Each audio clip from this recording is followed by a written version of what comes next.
नमस्कार, मैं कल्पना गुप्ता एक बार फिर आपका स्वागत करती हूँ आपके YouTube चैनल वेल्थ क्रिएटर्स पर।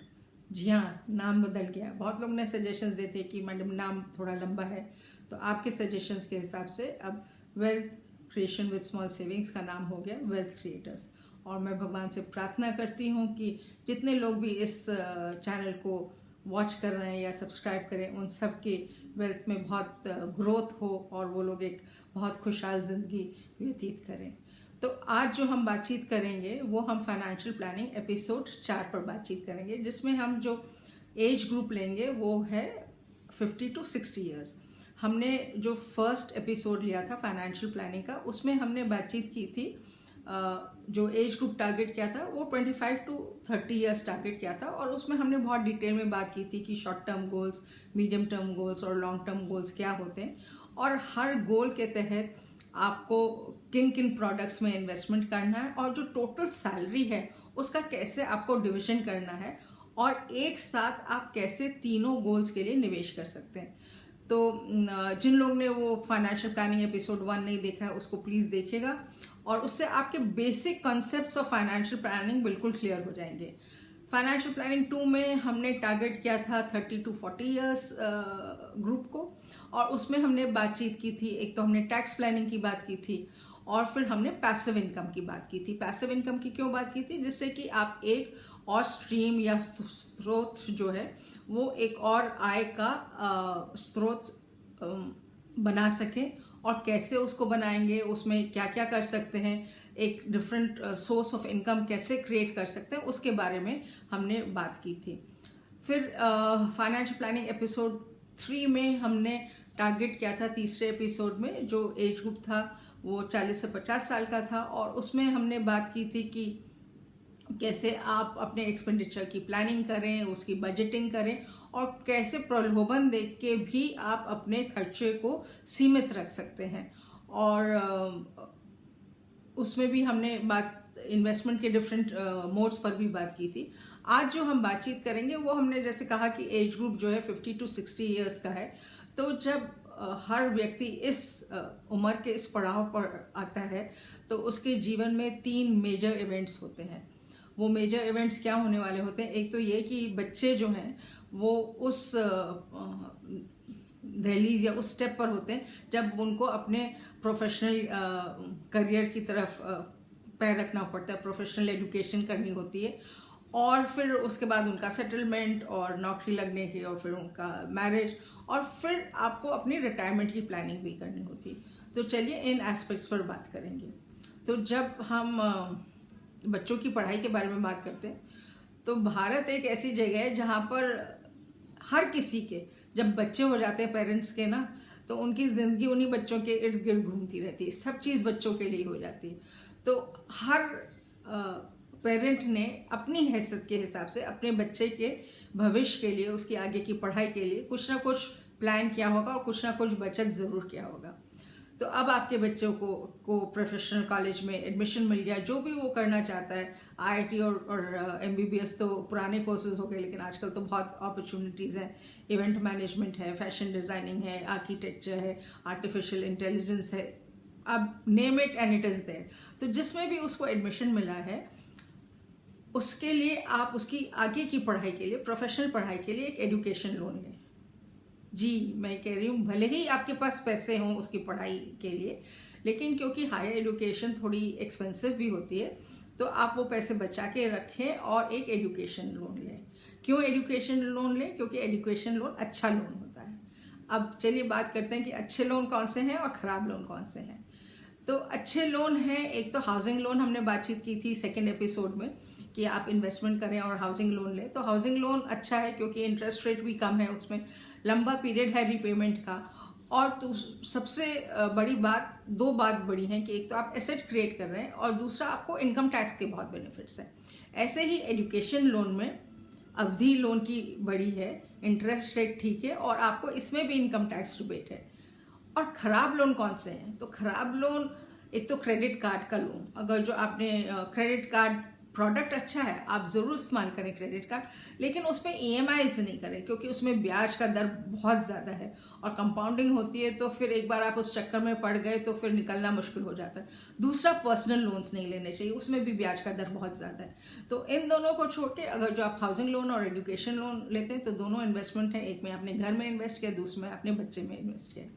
और एजुकेशन लोन के मैं आपको 5 फायदे बताती हूँ। सबसे पहले ये कि क्योंकि एजुकेशन लोन का पीरियड लंबा होता है, तो आपकी उन पूरे पीरियड के लिए फाइनेंशियल लिक्विडिटी बनी रहती है, आपको पैसे की कोई दिक्कत नहीं होगी। दूसरी बात ये, इंटरेस्ट रेट भी मैनेजेबल है, 8 से 10% में आपको कोई भी बैंक, नेशनलाइज या प्राइवेट बैंक दे देगा, तो इंटरेस्ट रेट भी ठीक है, ज़्यादा महंगा नहीं है।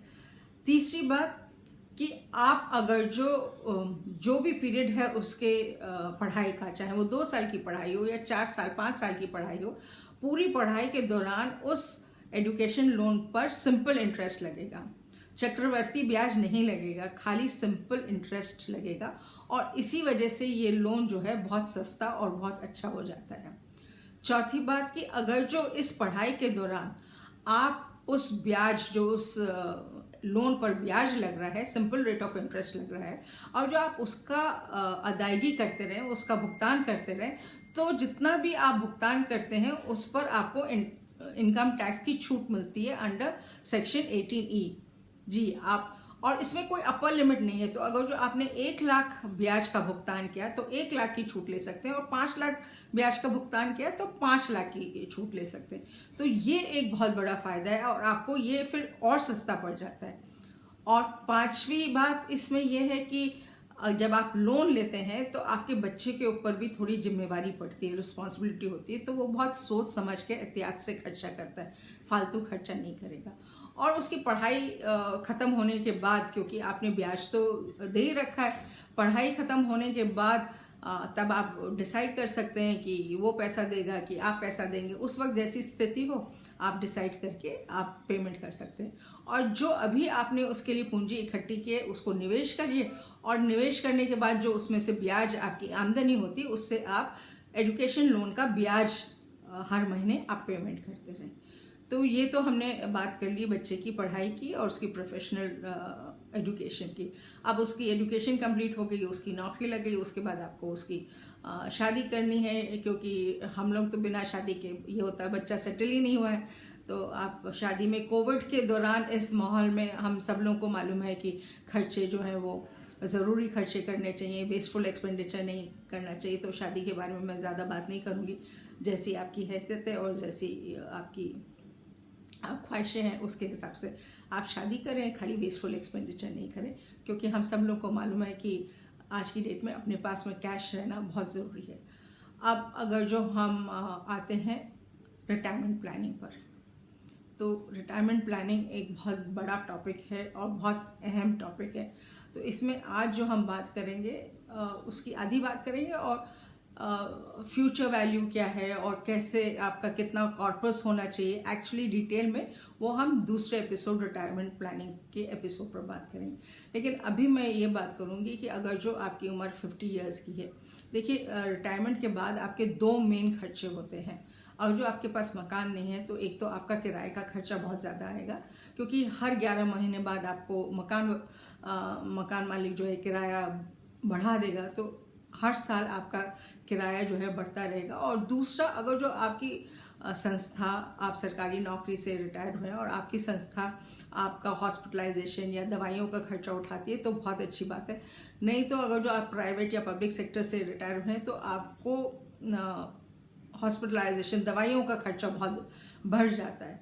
तो ये 2 चीज़ों के लिए आपको बहुत सोच समझ के प्लान करना है। तो अगर जो अभी तक आपने अपना घर नहीं लिया है तो तुरंत आपको एक घर अपनी ज़रूरत के हिसाब से 2 कमरे का, 3 कमरे का, जो भी आपकी ज़रूरत है उसके हिसाब से आप फाइनलाइज करें। और अभी राइट टाइम है, क्योंकि आप सब लोगों को मालूम है कि अभी हाउसेस पर डिस्काउंट चल रहा है, क्योंकि बिक्री नहीं हो रही है कोविड के दौरान।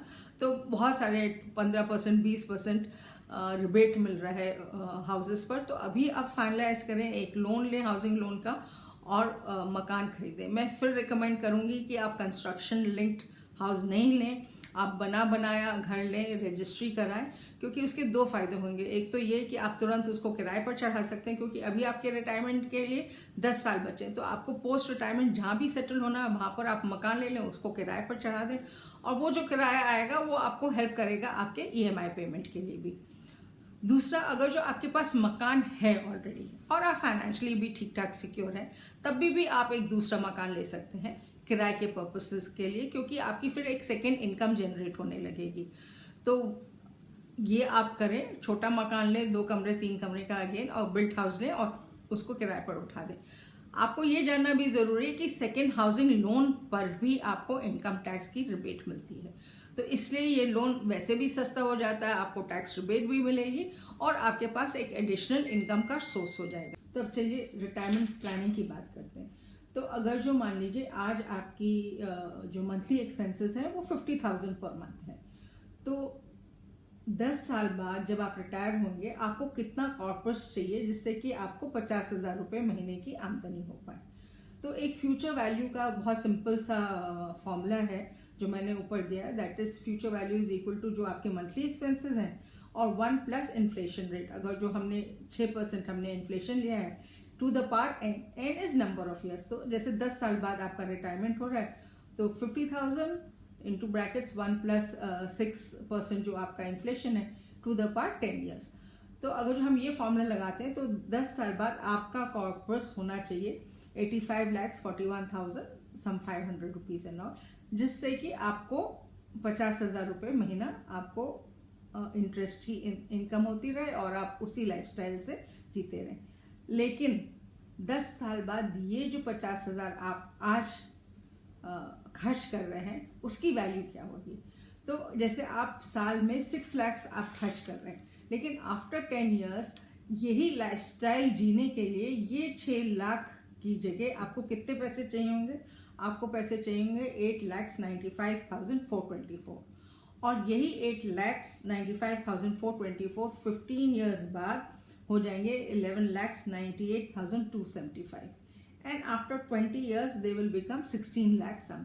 तो ये डिटेल में हम नेक्स्ट वीडियो में बात करेंगे, लेकिन फिलहाल आपको ये जानना ज़रूरी है कि आज जो है पोस्ट रिटायरमेंट लाइफ हो सकता है 20 से 25 साल होगी, 10 साल बाद ये पोस्ट रिटायरमेंट लाइफ 25 से 30 साल हो जाएगी। तो आपको 30 साल के लिए सेव करना है। बहुत सारे लोग होंगे अनदर 10 ईयर्स जिन्होंने की जिनकी सर्विस लाइफ 30 ईयर्स ही रहेगी और retirement life will be 30 years.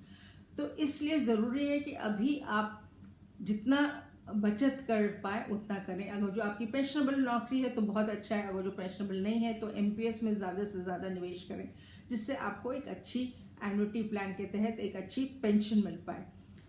PPF में करें, अप्रैल के महीने में इन्वेस्ट करें। और मैं अगर जो आपको एक कोई सुझाव दे सकूं या सजेशन दे सकूं तो मैं ये ज़रूर कहूँगी कि 5,000 रुपीज़ पर मंथ आपको शेयर मार्केट में इन्वेस्ट करना चाहिए, और बहुत मुश्किल नहीं है। मैंने एक SIP इन शेयर्स का भी वीडियो बनाया था। आप खाली 5,000 रुपये हर महीने आप 5 शेयर्स चूज़ कर लीजिए, अच्छी कंपनीज के चूज़ कर लीजिए, अच्छे सेक्टर्स के चूज़ करिए। देखिए हेल्थ इंश्योरेंस और लाइफ इंश्योरेंस तो ग्रो करेगा ही करेगा, तो आप उनके जो ब्रांड लीडर्स हैं उनके शेयर्स ले लीजिए, या आप टाटाज और HDFC यानी आप अपने आप से स्टडी करिए और 5-6 पैरामीटर स्टडी करिए, उसके हिसाब से एक पढ़िए लिखिए और एक इन्फॉर्म डिसीजन लीजिए, और हर महीने आप 2 या 3 शेयर्स कुछ 5 कंपनीज चूज़ कर लीजिए और हर महीने धीरे धीरे उसमें आप परचेज करते रहिए। आप मेरा विश्वास करिए आफ्टर 10 ईयर्स आपके पास एक अच्छा कॉर्पस हो जाएगा और अच्छी वैल्यू के आपके पास शेयर्स हो जाएंगे, और इसी तरह से आपकी वेल्थ ग्रो करेगी। तो आपको जिसमें आप MPS में ज़रूर, अगर जो पेंशन प्लान आपके पेंशन नहीं है तो आप MPS में ज़रूर इन्वेस्ट करें, PPF में करें। अगर जो आपको एम्प्लॉयज़ प्रोविडेंट फंड है कटता है आपका तो आप ज़्यादा से ज़्यादा उसमें भी कंट्रीब्यूट करें, उसमें भी अच्छा ब्याज मिलता है। तो इस तरह से आप अपनी फ्यूचर प्लानिंग करें, रिटायरमेंट प्लानिंग करें और मैक्सिमाइज करें अपना इन्वेस्टमेंट। तो मैं उम्मीद करती हूँ कि आपको ये वीडियो पसंद आया होगा। Look out for my next video जिसमें हम फ्यूचर वैल्यूज़ इन डिटेल बात करेंगे और जो आपको कॉर्पस मिलता है रिटायरमेंट में उसको कैसे हम इन्वेस्ट करें जिससे कि आप एक थ्रू आउट योर लाइफ एक खुशहाल जीवन आप और आपके पार्टनर बिता पाएँ। तो और जो आपको पसंद आया है तो इसको प्लीज़ लाइक, सब्सक्राइब और शेयर करें, ज़्यादा से ज़्यादा शेयर करें जिससे लोग को इससे थोड़ी उम्मीद हो और थोड़ा प्लान कर पाए अपना रिटायरमेंट। एंड इसके लास्ट स्लाइड में एक WC का आइकन आएगा, उसको अगर जो आप प्रेस करेंगे तो मेरे सारे वीडियोस आपको दिखेंगे। और लास्ट स्लाइड में मैंने फाइनेंशियल प्लानिंग 1 और 2 के वीडियोस भी डाले, उनको भी देखना ना भूलिएगा। So look out for my next video and thank you for watching this video. Meanwhile, be safe, be happy and keep investing.